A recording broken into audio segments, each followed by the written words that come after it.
Today's daf we're going to be learning is Zevachim daf Pehei. Before we start, I'll just mention that we started our campaign for 2026 Circle of Friends. Our Circle of Friends was set up to really be able to help to fund all of the programming that we're doing, the daily daf Yomi, the weekly shiurim that go up that I hope you're taking advantage of.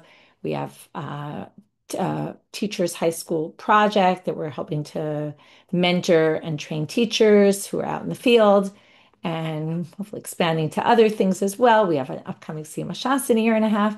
So we highly suggest for those who can to help support Hadran Circle of Friends in any way you can. Any amount is really accepted, but it's 300 for the Circle of Friends specifically. It's $360 a year, about $1 a day for those who listen daily. So we're hoping that you can all join as usual, and all the details are on our site. You can find them on the homepage. You can also find it on the menu. And thank you. And if you want to give through a donor advised fund, there's details in the on the donation page about how to send checks or other methods. You can also reach out and ask me. Okay, with that, we will get started. I'll also just mention that on Hanukkah, starting from Tuesday to Monday, there will be no live class on Zoom. And because we now have a new setup with the new website, the I can actually post them all in advance, and yet they'll appear as today's daf the morning of that day. It's 7 a.m. Israel time. That day's daf goes up, but you can always access it both on the calendar and you can go to next daf and you'll find them. They'll be up at some point by the beginning of next week. So if anybody wants to get ahead, and it's the same thing for the Shabbat daf. I've mentioned a few times, but in case you missed it, every Thursday afternoon, usually by then, the Shabbat daf is up, and you can always just get to it as the next page. Once you can always, when you look at the next page, usually you can't click on it because it's not up yet. But when it's up, you can actually get there. So it's a new system that we worked hard to get working and make it happen, to make it easier to post things in advance. And it used to always be today's stuff on Friday would be Shabbos stuff, which was always confusing. This is hopefully a better system. Okay, you just sometimes with new systems, you have to just get used to them and know how to use them. Okay, with that, we'll get started. Okay, I'll warn you, the first part of our daf, the very first part is not so complicated, but it's going to get a little complicated when we get to Ula. It's a bit of a long-winded section. I'll try to break it down so it makes it clear. And then the end part of the daf is fairly straightforward and jumps from topic to topic that's kind of short.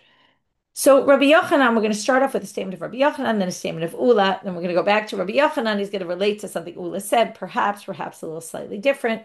We'll get to that when we see it. Both of these issues that we're going to discuss in the beginning of class need some background.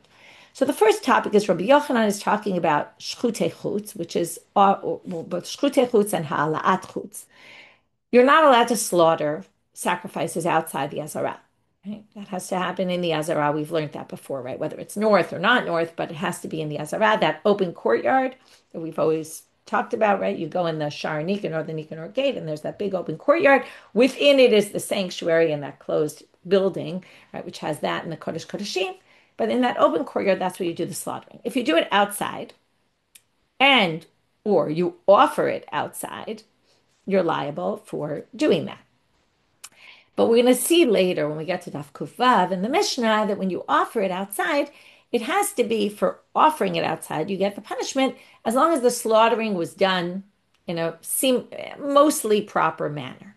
Okay, and it's a little murky waters there. Like, for example, there's a big exception to the rule, which is, well, if you both slaughter it outside, which is obviously not, the slaughtering wasn't done properly, and you offer it outside, you will get karet. That's an exception to the rule, and that's what you need to know for right now.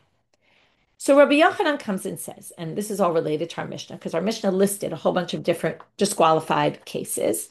And if you remember, there was a machlokah between Rabbi Yehuda and Rabbi Shimon about nishchat balayla, right? And now, by the way, the criteria there for it being a shechita that's mostly kosher is if the shechita was done that way and you put it on the altar, would it have to come off the altar? Okay, if it would have to come off the altar, that's not a good slaughtering. And then offering it outside the temple would actually not be, you wouldn't be liable because the shechita was so off. Okay.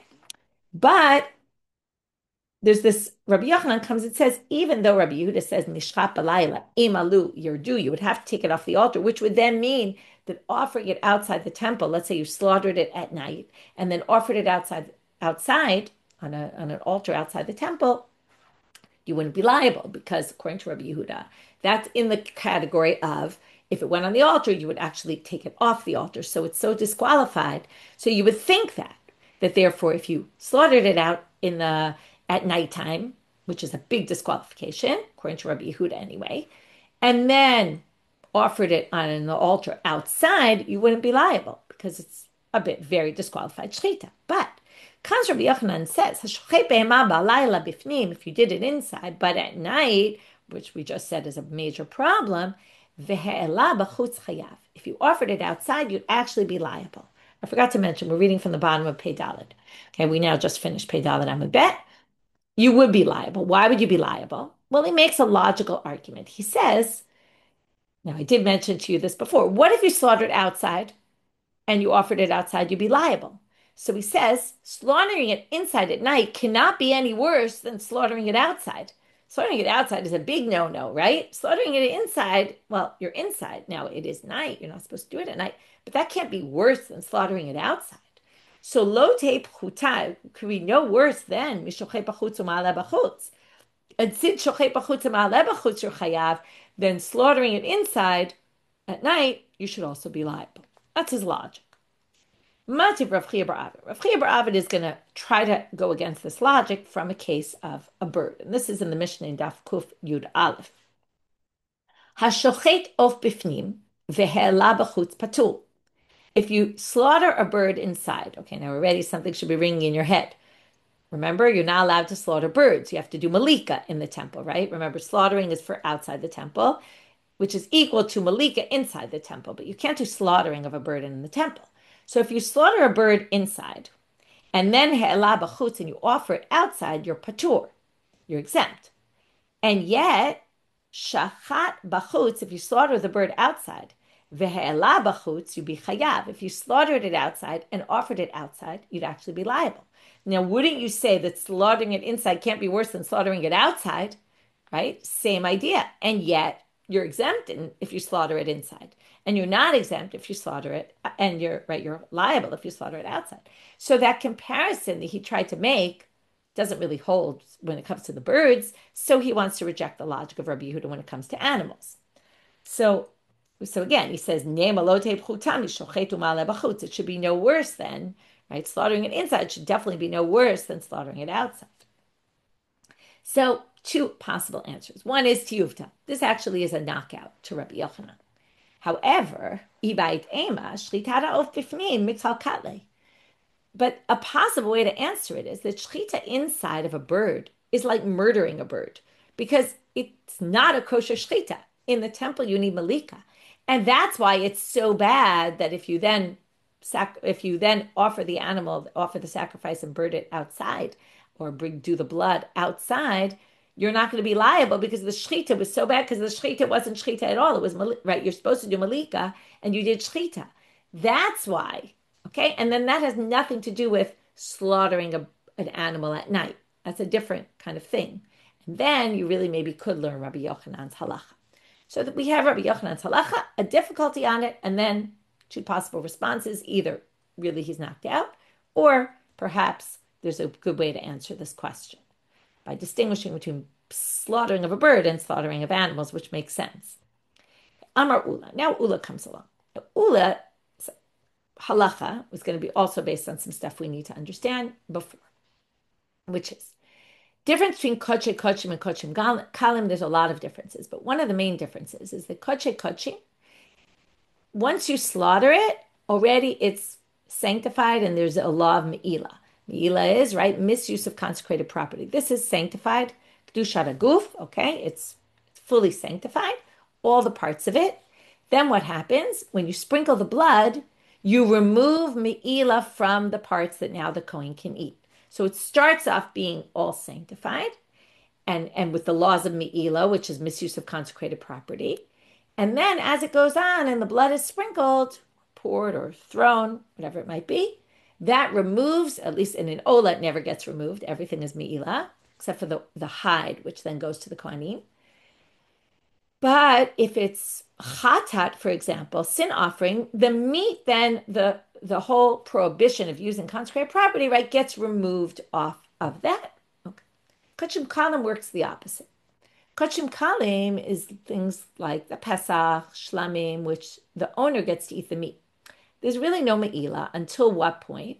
Until you sprinkle the blood on the altar. At the moment you sprinkle the blood on the altar, all of a sudden we start to break this, just like we break the animal into parts in the kodesh kodeshim to remove sanctity. We're now going to do the reverse here. At the sprinkling of the blood, what happens?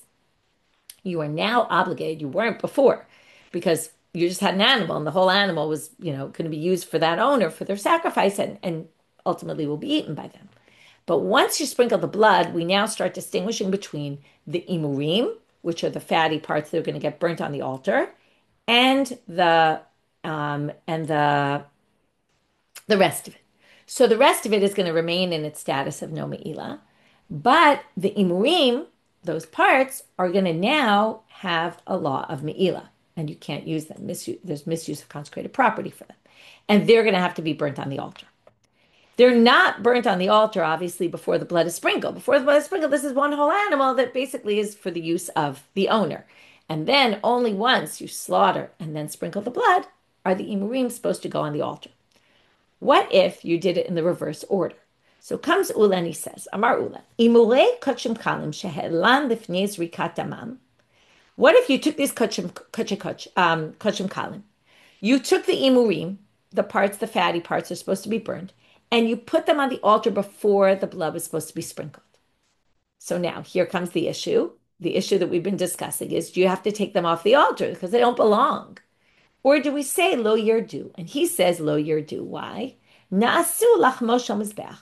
They became the bread of the altar. We saw this term once before. It's another term that they use for talking about why this law of lo yirdu, not supposed to be taken off, because as we talked about this yesterday, right? And I mentioned that in Din and Daf this week, it was all about this topic, which is a very interesting topic, how this works, this whole thing that once you put it on, well, you're not supposed to put it, but once you put it, it's there. So one of these ideas is that the Mizbeach sort of just accepts it and sanctifies it. So even though it wasn't sanctified before, right? Well, since ultimately, once the blood is sprinkled, this will be sanctified.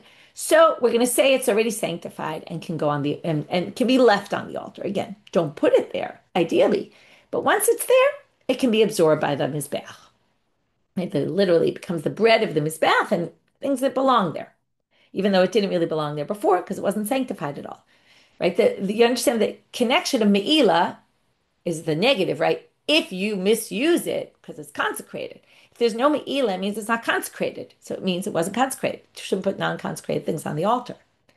So now, okay, I see you're asking, you can't eat it anymore. This isn't the parts you're supposed to eat. These are the parts that are supposed to be burned. You just burned them too early.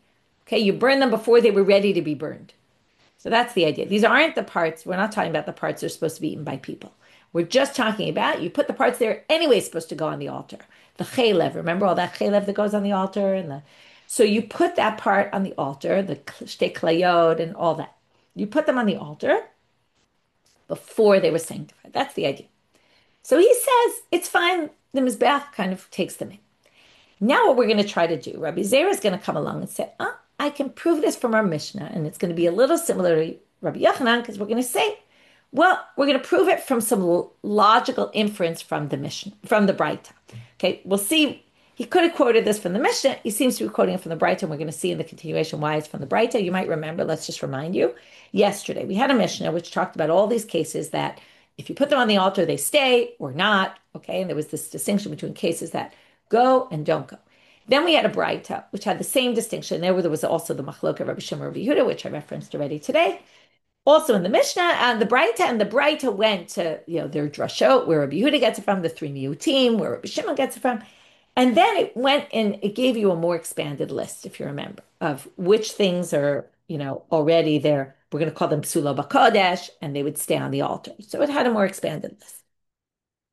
So now comes Rabbi Zera and says, Af ananami tanina. We can learn this from the Mishnah. Shenishpach dama v'sheyatza dama chutz l'klein. In one of the cases there, which at least according to Rabbi Shimon, imalu lo yirdu, if you put it on, you wouldn't take it off. If the blood spilled or the blood left the Azara. Now, if the blood spills or leaves the Azara, then you put it on the altar. What are we talking about? You put on the altar. Well, it could be the imurim, right? It could be the imurim like we're talking about. Now, if the blood spilled and you put the imurim on the altar, we're going to leave them on there. That's what the Braita is saying. Umahatam. Now, why is if that case you could leave it on the altar, then obviously our case you could leave it on the altar. Why? Because what happened there that didn't happen here? Hatam de imba lizrok ein lo lizrok. If you want to sprinkle the blood, and it's what happened there, the blood spilled. You put the imurim anyway on the altar. We don't take them off. Well, you never sprinkled the blood there, and not only did you not sprinkle the blood, but you can never sprinkle the blood because the blood spilled. You don't have the blood anymore, or the blood was taken out and it's disqualified. And yet, if you put the imurim on the altar, they will stay. That's what the Braita is telling you. So amarta imalu lo yirdu. If you put it on lo yirdu. So hacha, in our case, you're talking about not a case where the blood was disqualified. You're talking about a case where you just did it too early. You put the imurim before the blood. Eventually, you're going to put the blood on the altar. And even if you don't, you can, right? Whereas if the blood spilled, you can't, or if the blood got disqualified, you can't. So hachadim balizrok zorek lo koshakin. Zorek, sorry, in balizrok zorek. If you wanted to sprinkle the blood, you could. So lo koshakin. All the more so if you put the imurim on, you won't take them off. So that sounds like a pretty clear proof, right? Rabbi Zera says from there, if you never put the blood and you can't ever put the blood and yet you put the imurim, we're not going to take them off. So in a case like ours where you didn't put the blood yet, but you still can, of course, if you put the imurim on, we should leave them on. Sounds like a very good proof. But the Gemara is going to reject this proof and claim, Tirgama koche kochim. How do you know the Bright is talking about koche kochim kalim? Maybe it's talking about koche kochim because, again, what's the difference koche kochim kalim? Koche kochim, from the beginning, it's sanctified. The whole thing is sanctified because the whole thing really belongs to the altar until you sprinkle the blood, and then some of the meat's going to be permitted. But the rest of it, right, is all sanctified from the beginning, and the imurim are going to ultimately be burned. They're always on a track of kedusha from the beginning. So if you're talking about koche kochim, it makes sense. If you put them on, you don't take them off. But if that Braita is not talking about kochim kalim, then we can't learn anything to our case because kochim kalim are completely different. And basically what they're going to try to claim, and this is going to be a long-winded thing because what we're going to do is we're going to basically, I'll tell you the structure and hopefully this will help you. First, Rabbi Zera tried to prove what Ula said from the Mishnah, with the Braita. We're going to reject that and we're going to question the rejection and resolve it. Then we're going to try to do the same thing from the Mishnah, okay? From a different line in the Mishnah, okay? A different way of getting it from the Mishnah. So first they say, wait, how could you say that the Braita is talking about kochim only when the Braita, and this is why it's clear they're quoting it from the Braita, because later on in the Braita, as I told you, the Braita gave a lot more cases, and one of the cases they brought was Pesach sheshachatan shelo lishma. Right? A Pesach, now Pesach is kochim kalim. So you can't say the whole Braita is talking about kochim when it's talking about kochim kalim also. One of the cases is kochim kalim. So wouldn't that prove that it's talking about kochim kalim? To which they answer, right? So Hare Pesach, the kochim kalim who? So you can't say the Braita is only talking about kochim. You say, no, tirgama b'shelo lishma. That case of Pesach was really brought there for a very specific case of shelo lishma. They wanted you to know, since the Pesach shelo lishma is disqualified, still, if you put it on the altar, and theoretically you could say, even after the blood was spilled. Okay, let's say you did a Pesach shelo lishma, sprinkled the blood, and then it wouldn't be a case like this where it was all brought before. So we're basically going to say, don't ask from Pesach, because that's on a different track and a totally different kind of case, and has nothing to do with what we're talking about here of all the general cases, and if the blood, specifically the blood was spilled. Okay, so we've resolved that question, but just so you remember where we're going. Rabbi Zera tried to prove Ula from the Braita, and we rejected it because we basically say the Braita is only talking about kochim. Okay, and even though we tried to say, well, what about Pesach? We can neutralize that and say that was a unique case with a unique perspective, and that had nothing to do with blood spilling or anything. That could be after the blood was already spilled, and that's why the imurim were already sanctified, and that's why they could go on the altar. So that's not a question. It's not. Here comes another attempt to prove. So We resolved, just to be clear, we resolved a question on the rejection of the proof. Okay? In the end, we're left with the proof is rejected. Second attempt to prove. Tnan. V'kulan she'alu chayim l'gabei mizbeach yirdu. Now we're quoting one of the end of the Mishnah, where it said all these cases, if you brought them up on the altar when they were still alive, you would take them down. Okay? The animals, when we say they're sanctified, it's after they've already been slaughtered, but before they've been slaughtered, you'd take them off. Hashchutim. Now, here we're going to go. It's not really from what it says in the Mishnah. It's from an inference in the Mishnah.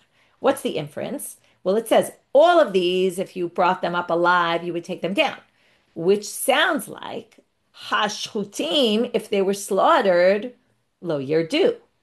And then, right, all those psulim before, including the blood being sprinkled, all those cases, if they were slaughtered, you wouldn't take them off.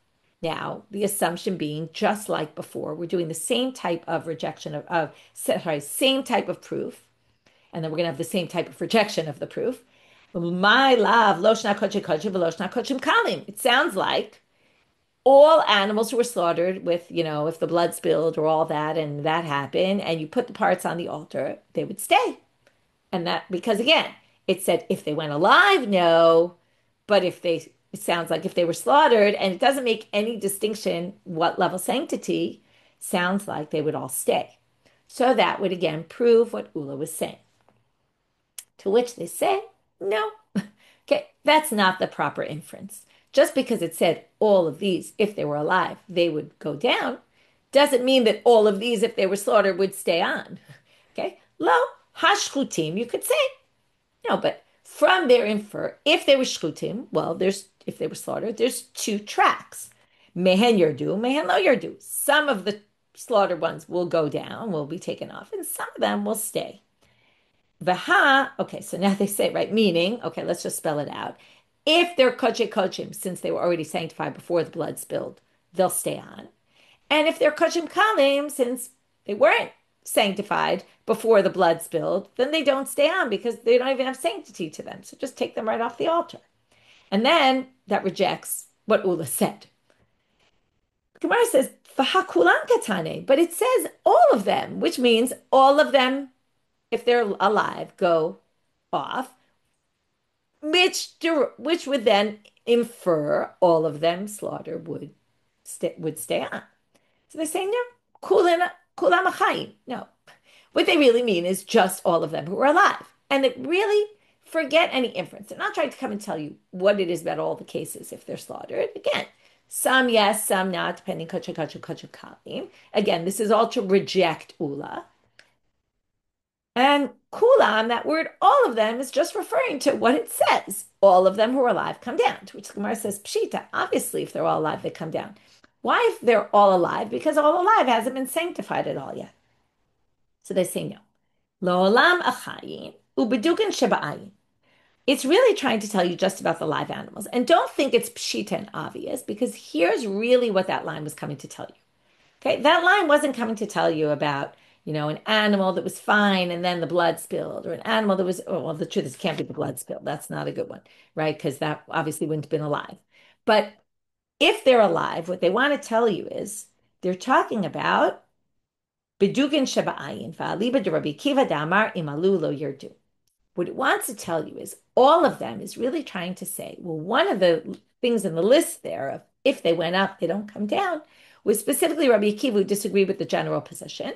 And Rabbi Akiva said, a Balmum, which later we're going to see today, finally that quote, but we've seen it a bunch of times already, that if there's a problem with the eye, a dukin shaba'ayin, which could be a problem with the cornea, could be some other sort of issue, some sort of issue with the eye, that kind of disqualification is actually allowed on the altar. And what they're trying to say in this line, when it says specifically, even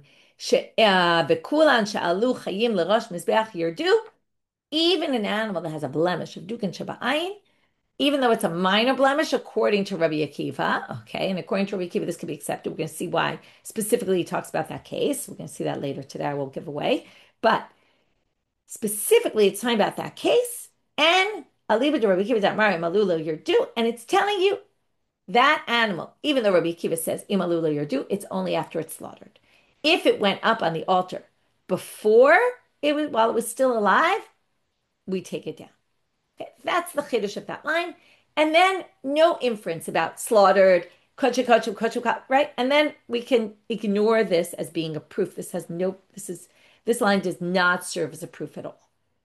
So now the Gemara says, wait a minute. That's what you're trying to say this line is coming to say about psulim? B'mayu kimta b'psulim? You're going to say that this is talking about psulim. Now, again, I want to just remind you where we're up to in the flow. We tried to prove ula from the Braita. And then we said, right, assuming the Braita was talking about kochu kal. So, oh no, the Braita's only talking about kochu, and this has nothing to do with ula. Then we tried to prove it from the Mishnah. And then we said, the Mishnah has nothing to do with kochu kal, because the Mishnah wasn't even talking about shchutim. It was talking about the ones alive, right? We tried to take that one line. We tried to infer from that line that all cases of live animals come down, meaning all cases of slaughtered stay up, even kochub kalib, even if the imurim were put on before the blood, right? All those cases. But then we said, no, that's not what it's talking about. That line is really talking only about live animals. And then you say, well, there's no chiddush. Oh no, the chiddush is, even if they're disqualified with just a minor disqualification, the Rabbi Akiva doesn't even think is a disqualification, we're still going to take it off. We can't leave it on the altar. So now, I was going to say, wait a minute. You want to say at the end of the Mishnah there was all talking about psulim, but we're going to ask two difficulties to this. Now, again, there's a difficulty on the rejection of the proof. Okay? In the end, we're going to be left with the rejection of the proof. Okay? That's what we're going to be left with. So just so you follow. So right now, we're questioning this rejection of the proof, that you can't use the Mishnah as a proof because we're trying to say the whole chidush is about psulim, but wait, can't say the Mishnah is talking about psulim, and we're going to have two parts to this question. The first is going to be ema seifa. Look at the next line after that one. So the Mishnah, if you go back again, so the Mishnah on Daf Pei Dalid says, "V'kulam im," right? If they're shalu chayim lerosh mizbeach yirdu, and then there was this bit of a strange line because it seemed like a continuation, but all of a sudden they start getting into the ola. They give an example of an ola. It's supposed to be completely burnt that went up alta chaya lerosh mizbeach while it was alive tered. Which kind of sounds like it's saying the same thing. But they want to add this point, apparently, shchatam berosh mizbeach, if you ended up, though, slaughtering at the top of the mizbeach, the slaughter is valid because you can slaughter things on the top of the mizbeach even though you shouldn't. And you have shef inetachah bimkoma. And then you do what you always do in an ola. You do have shef inituach. You first take off the hide because the hide's going to go to the kohanim. It's the only part of the ola that can go to the kohanim. And the rest of it gets chopped up into pieces because you're going to burn the parts in pieces. You burn the ola in parts. You chop it up. Okay, so now, ema seifa, look at the end. Now, you're going to say this time about psulim. What's the problem? Well, it says, v'chein olash al tachaya. We assume if the line about the animals going up alive is about disqualified animals, which we just said, then the rest of it's going to have to be about disqualified animals. Now, it says, v'chein olash al ta rosh mizbeach tered. Shchata berosh mizbeach yafshif yinitach bimkoma, as I just read. V'i psula, bat of shef nituachi. If it's disqualified, why are you taking off the hide and why are you cutting it into parts? You're not going to burn it on the altar. It's disqualified. Vinitach, and how do we know that you can't, in case maybe you thought you can? Vinitach otam arachmana ota kshirav psua.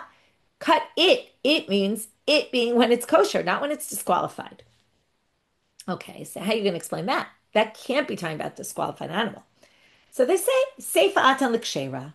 Umay kamash malan, v'yeshav shevinituach b'rosh hamizbech.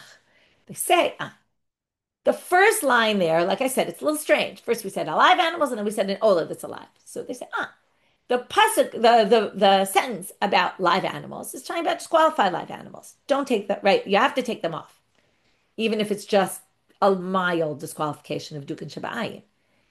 Then the next line, the ola, is talking about if it's a kosher animal that you brought up alive, okay? But you're not supposed to bring it up alive and do the slaughtering up at the top. Take it down. But if you slaughtered it, you can do that shef nituach at the top of the altar.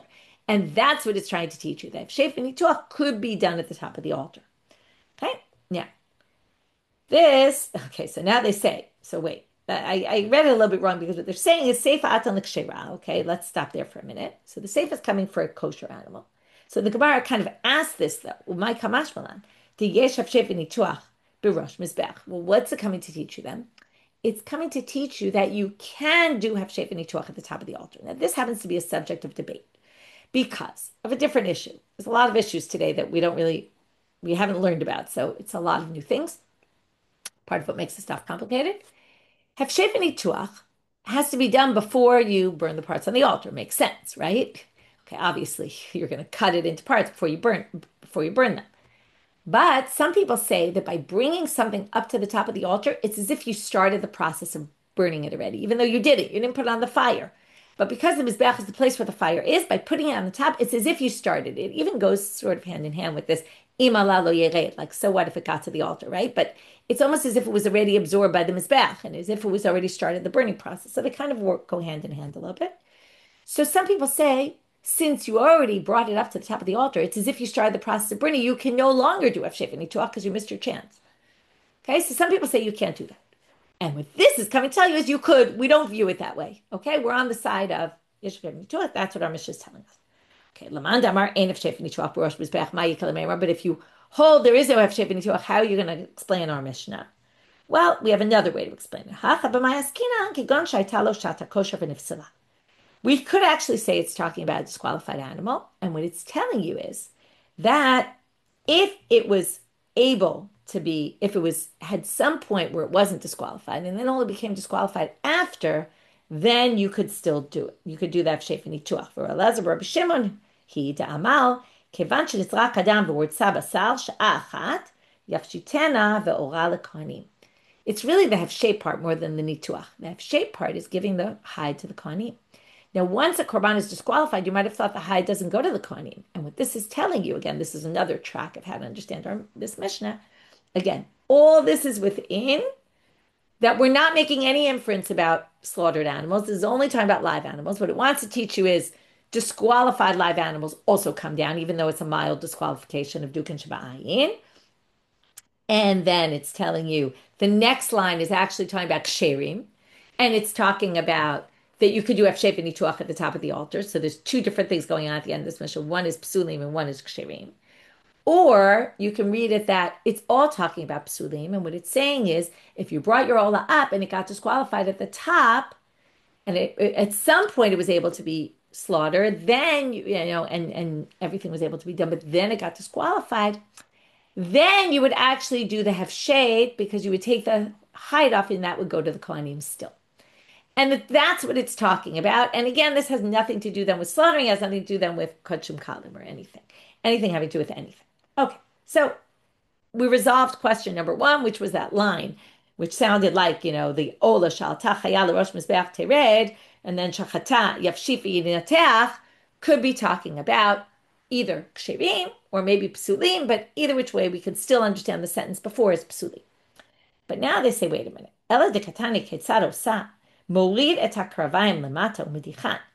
But there's another line on this Mishnah that's going to make it hard to say that we're talking about psulim, because it's talking about disqualified animals. It says there's a braita on our Mishnah. It's not in our Mishnah, but it's a braita that kind of is the next step after our Mishnah. It says, so what do? Let's say you did the hefshet nituach at the top. So morid et hakravayim lemato midichan. You take down the parts of the animal, the innards, and they're full. What's the problem? They might be full of feces inside. So you want to take them out before you offer them on the altar. So you take them down, you clean out the insides of them, take out all the feces. So lamali. Why would you be doing that if they're disqualified? Because what happens? If they go up, then right, they stay on. But if they came down, you don't put them back up. So hechin. Okay, so they say, first of all, why are you washing them? I'll tell you why we're washing them. It's obvious. What you're going to offer it with the feces inside. You're not going to bring something disgusting to God. Is God going to want your gift? That's a pasuk, right? Obviously, you're not going to bring something disgusting. So they say, no. This is what we're asking. Midichan lamali, and Rashi adds the words here, very importantly. If we're talking about disqualified, which is the second explanation we just gave in the previous section, well, if you took them down, you're not supposed, right? Once they're on, we say we can leave them. But once you take them down, you don't put them back up. So you took them off the altar after you did the hefshet nituach, and now you're not going to bring them back up and offer them. So why on earth would you be rinsing them, right? Which seems to be very clear. They're talking about kosher animals and not ones that are disqualified. And that's why you're washing them. So no, we can still come up with an example where it's disqualified, and we're not going to bring it back up, but we're still going to wash them out. Why? Okay, Okay, we've been in this Masechet long enough to know that there was sometimes, or at least there was always concern for confusion in the temple, and you could see why this would happen. Maybe a Kohen will walk by, see the parts, think that they're supposed to go on the altar, bring them up to the altar, and then they'll have feces inside. That's why you should wash them out, just in case someone accidentally doesn't realize these are disqualified parts that aren't supposed to go on the altar, and they bring them up and they put them up. Okay, turning now to Amud Bet. They say, wait a minute. You're actually going to help a Kohen, like you're going to clean it out so that if somebody comes along and offers it up incorrectly, at least there'll be something right about it. Like we're creating a situation where now that it's cleaned out, the Kohen will all the more so see it's cleaned out and think, oh, I should bring this up to the altar. This must be a good sacrifice. So how can we do that? To which they answer, we're going to finally done with this long-winded whole section. We don't want kodesh shamayim like thrown away like dead animals, thrown aside like dead animals. In other words, we're being pulled, right? We don't want, in the end, we have two issues here. Number one, we don't want the Kohen to put disqualified parts on the altar. But number two, if they are to do it, we don't want them to be disgusting and offered to God with the feces inside. So on the one hand, we don't want disqualified offerings being offered to God. And on the other hand, if they are going to be offered, we want them cleaned out. So in the end, what wins out in that battle of what would we prefer, better to have them cleaned out and not have something burning to God that has feces inside. And at least it'll be disqualified, but at least it won't be disqualified with feces inside. Okay? So we'd rather avoid that issue, and that's why we clean them out. Again, it's a bit of a stretch. The obvious, simple reading is they're cleaned out because they're going to go back on the altar and that we're not talking about disqualified animals at all, right? That's the more simple reading. But this was all an attempt to try to say you can't necessarily prove Ula from there. If it was all kosher animals, then you actually could prove Ula, because then we'd be saying it's all, you could infer from there that the whole inference would then work. If they're kosher animals, there's no real chiddush. If they're alive, take them down. And then you would basically say the inference is if they're slaughtered, then they can all stay on, even kochim kalim, and that would prove Ula.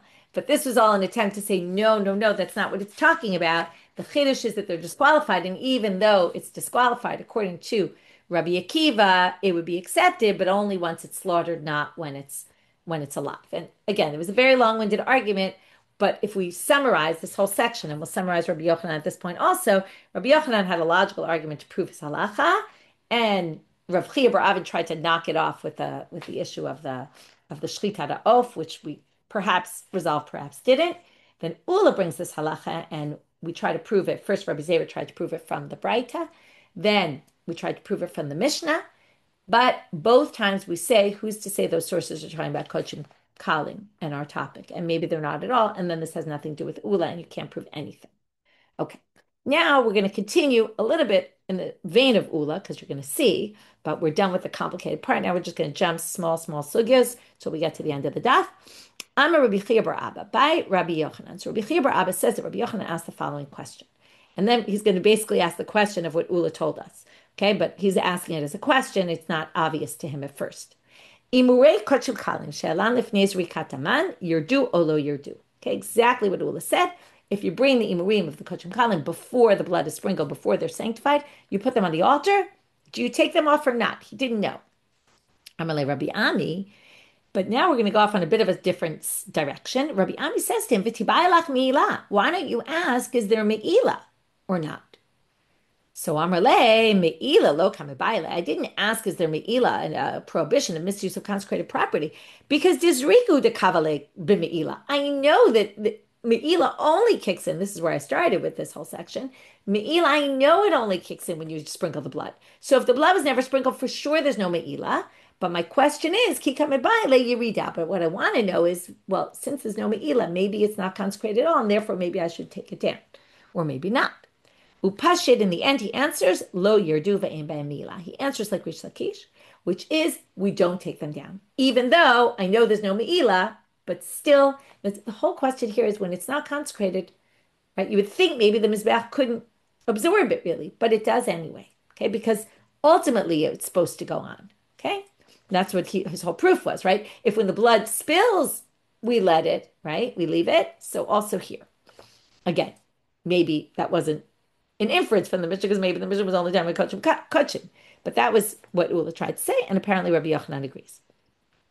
Rav Nachman bar Yitzchak matne hachi.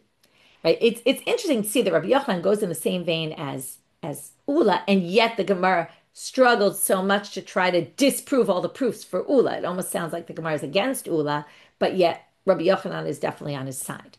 Rav Nachman bar, that's always a question of the organization of the sugya. Like, why is the sugya trying so hard to disprove? Right? Sometimes they try to disprove things that actually are true. It's just they're dealing with it a lot because, anyway. So again, they're not trying to disprove, and they're just knocking out any proof that he has from these sources. Rav Nachman bar Yitzchak Rav Nachman bar Yitzchak had a different version of this sugya. That Amar Rav Chiya bar Abba by Rabbi Yochanan. The Rabbi Yochanan's question was this: his question was about meila.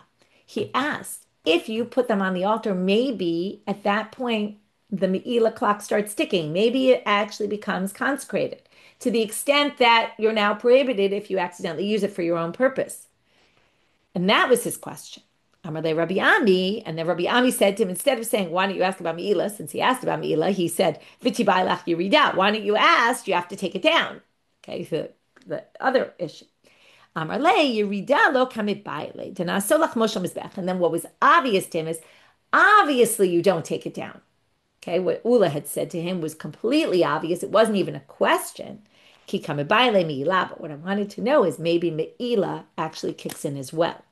Upashit hachi, and then he answers. The bottom line is the same according to both versions. Lo yirdu ve'em behem me'ilah. They don't come down. However, there is no me'ilah. Okay, so we're at this in between. On the one hand, the mizbeach kind of takes it under its wing, but it still isn't one of these things that is sanctified to the extent that if you would misuse it, right, use it for your own individual purpose, you'd be liable. It's not in that category. Now we're moving to the next line in the Mishnah, another line in the Mishnah. Ilu lo haya psulam b'kodesh, and then we basically want to get to this baalei mumim. We're finally going to see the dukan shabayin that we keep on quoting. Amar Rabbi Yochanan, because remember, Rabbi Yehuda just said baalei mumim or imalu lo yerdu. You don't take them off, as opposed to Tanakam who said you do. Rabbi Yochanan said, okay, don't think Rabbi Yehuda is talking about serious blemishes like missing a leg. But lo ichshir Rabbi Yehuda ela b'dukan shabayin, and obviously it doesn't mean only dukan shabayin, but things that are like it. Ho'il uksherim ba'ofot, because if you remember, ofot don't really have blemishes. The only kind of blemishes they have if they're completely missing a limb or something serious like that. So, okay, so that's the kinds he's talking about because they're not found in ofot. Now remember this, because there's no problem in ofot, we're going to say it's not a problem in animals. Again, it's a problem in animals, but if you put it up there, we're going to leave it on there. Keep that in your head for the next sugya. Vehu shekadam hekdeshan et mumam. But this is only if first you sanctified it, then it got the blemish. But if it was blemished before you even sanctified the animal, then we're not going to let it on the altar if you accidentally put it on there.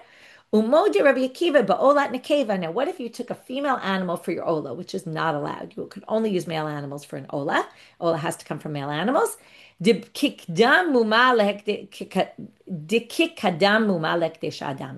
you designated a female animal for a burnt offering, and you brought it on the altar after it was slaughtered, you would not leave it on there because that's like, what more blemishes than that you brought the wrong type of animal. Okay, by Rabbi Yirmiyah. Okay, don't forget all of Rabbi Yirmiyah's questions. Get ready for this one. Yesh nirba ba'ofot or ein nirba ba'ofot? Now, nirba and rovea, what's the difference? Rovea is where the animal initiates, and nirba is where the person initiates bestiality. So now, what if you have, okay, this isn't a beast, this isn't a bird. Well, apparently, well, the sugya is assuming I can't talk about reality, and I saw some footnote, but I don't understand enough to be talking about it. So anyway, we're going to go with just accept it. Also, we don't have a lot of time. Birds cannot initiate engaging in sexual relations with a human, okay, perhaps because of the way their sexual organs are, or whatever you would call them by birds. So there isn't that. But there can be nirba, where a human can initiate. So is nirba a disqualification if it happened to the bird in birds or not? Mi amrina, here are the two sides. Mina bema comes to say you have to bring the animal you have to bring it from an animal, and from there they exclude lahotziat harovea van nirba. They exclude both an animal that initiated and an animal they happened to. So those two are two sides of the same, right? Like two sides of a coin. They go together. If you have rovea as a disqualification, then you have nirba. But if you don't have it, like in a bird where there is no rovea, then maybe there's no nearby disqualification. Oh, Dilma, Harenev Dabo Avera. Do you say, look, something disgusting happened to this animal, a sin was occurred with it, it's going to be a problem. Amarabba Tashma, let's learn from here. Rabbi Kiva Machshir Babale Mumim. Now remember what he said. Why? I told you to remember this because it's not parallel in birds, right? So now they're going to say, Vim ita nachshir nami benirba, ho'il kasher ba'ofot. If nirba was okay with birds, then you would say nirba is also not a disqualification, that we would have to take it down because it's also kosher in birds. So what do you see from here? Shema mina, that's not kosher in birds. Otherwise, he would have added it to his list. We can also learn from here. Hanirba v'amukta v'anerba v'en anu mechir v'tumtum v'androginus. It's a braita. Kulam tamim begadim b'beita b'liya. Shema mina. Look at this list. It's all sorts of things that create tuma. The beta b'liya kind of tuma that we've talked about. And what's on this list? Nirba. So you see it's in a list of all these disqualification of birds. So obviously it's disqualification. Rabbi Chanina Skana Kohanim, my Kamash Balam. What's he teaching us? Now what happened? We said the Tanakama said Balmum is a problem. Imalu, you're due. Rabbi Kiva said, leave it on. If it's Dugan, right now we explained this Dugan Shabbat. Rabbi Chanina Skana Kohanim said, my father used to push off the animals, I remember. So my Kamashbalam, what's he coming to teach us? Just two possibilities. He's just trying to say people acted upon this, okay? And proving Tanakama. Or maybe the focus on what he said is he would push them off. What is push them off? Like in a very side way, not like take the animal, throw him off. He would push it to the side, like do it in a respectful manner, not to like say this animal is no good at all, because in the end it was an animal that was sanctified, just had a problem, so he would push it off very gently. Kashem she'im ala lo yered. Now the Mishnah said also im yered lo ya. If it goes off though, after it was already on and kind of accepted by the altar, if it falls off or someone takes it off, we don't put it back on. Now Ula is going to modify this. Amar Ula lo shanu ela shalom ashla behena. Oh, this is only if it didn't start being consumed by the fire. Or if the fire already started consuming it and then it fell off, ya'alu, we put it back on. Because at that point it was not only, lachmosh hamizbech, it was really, right, burning on the altar, we put it back on. Rav Mary, Matnei HaReisha, talk about different versions. So he had a version that it was on that line. Rav Chanina Misura Matnei HaSeifa, he actually said, Ula said it on the next Mishnah, which we'll see in a minute, but Hatzamot, Vagidim, Vakarnayim, Batzlafayim, Bizman shemechubarim ya'alu, Pirshu lo ya'alu. All these parts of the body, like bones and sinews and horns and claws, these things are not supposed to go on the altar. But if they're attached to the animal, they go on with the animal. If they're detached, they don't go on. Now, on this, Amar Ula, Lo Shanu Ela Shalom Ashla Ben Na'ul. This is only if they fell off, let's say they were on and then they fell off, that's only if, you don't put them back on if they're detached, but only if the fire didn't consume it yet. Avam Ashla Ben Na'ur Ya'alu. Now, if we take Ula on that one or Ula on this one, so what will we say? Could we infer one from the other? Now, if you had it on this next Mishnah, then you would definitely say the same thing would hold true for our Mishnah. If you had it on the Reisha, now the Reisha is all these cases where they were supposed to go on the altar, but then they got disqualified for some reason. But they're things that are supposed to in general be on the altar. But you wouldn't necessarily say the same thing for parts of the body that are never supposed to be on the altar in the first place. So then he wouldn't necessarily say it, Ula wouldn't say it on the second one, that if the fire got to it, you would put it back on, because they're not even supposed to go on the altar. Okay, we'll finish quickly with the next Mishnah. Elu imalu yirdu. Now we have a list of things, if they go on, they come off, and that's because these were never meant to be on the altar, like the bones and things like that. But also, we're going to start with things that are supposed to be eaten, like the basar koche kodeshim, the meat of the koche kodeshim, which the kohanim are supposed to eat. Basar kochim kalim, which the owners eat, the meat of the kochim kalim. Motara omer, the remainder of the omer mincha offering, which goes to the kohanim. Shtei alechem and lechem apanim. Shtei alechem offering on Shavuot, and the lechem apanim, the showbread every week, those go to the kohanim. Sheirei aminachot, the remainders of the mincha, which go to the kohanim. The ketoret is the one thing that doesn't get eaten, but the ketoret, the incense, isn't supposed to be burned there. Hatzemer shebarashek fasim v'se'ar shebiskana tayashim. Okay, now we're going to get to all parts of the body that were never supposed to go on the altar in the first place. The wool on the kvasim, on the sheep, the hair on the goats, right, which they use for all sorts of things. Atzamot, bones, gidim, sinews, karnaim, horns, tlafayim, claws. Bizman shehem mechubarim, all these things, these parts of the body of the parts of the animal, Lo, bisman shem mechubarim yalu, if they're attached, they go on. Shene'emar v'yiktira kohen et hakol. There's this two psukim. One is the kohen's supposed to sacrifice everything. Pirshu lo yalu. Shene'emar v'asita olotecha basar v'adam. But there's another pasuk that says only the meat and the blood. So now they say, how do we resolve these two? Well, if they separated, they don't go on. But if they're attached, they go on. And then tir hakol. Okay, with that, we finished for today. So we summarized the first part. The second part was just a bunch of sugyot. One was Rabbi Yochanan asking maybe a similar question to to Ula, or maybe a completely, with the perspective on the Me'ila, not on the Imalu Yerdu, right? Did you take it off or not? But anyway, coming to the same conclusion anyway as Rish Lakish, and just adding the issue about the Me'ila. There is no Me'ila. And then we talked about the Rabbi Yochanan, the Jugan Shabbai. Rabbi Yochanan was the main one who said that about him. And from there, we got to Rabbi Uriah's question about the nirba, and kind of confirmed the answer from learned the answer from Rabbi Akiva. We had Rabbi Chinias Kohanim, what was the purpose of his line, and then this issue of Ula, which said, well, you don't put them back on if they came off, but if already the fire was consuming them, then you do. Which Mishnah was he talking about, this one or the upcoming one? And with that, we finish for today. Wishing everyone a good day.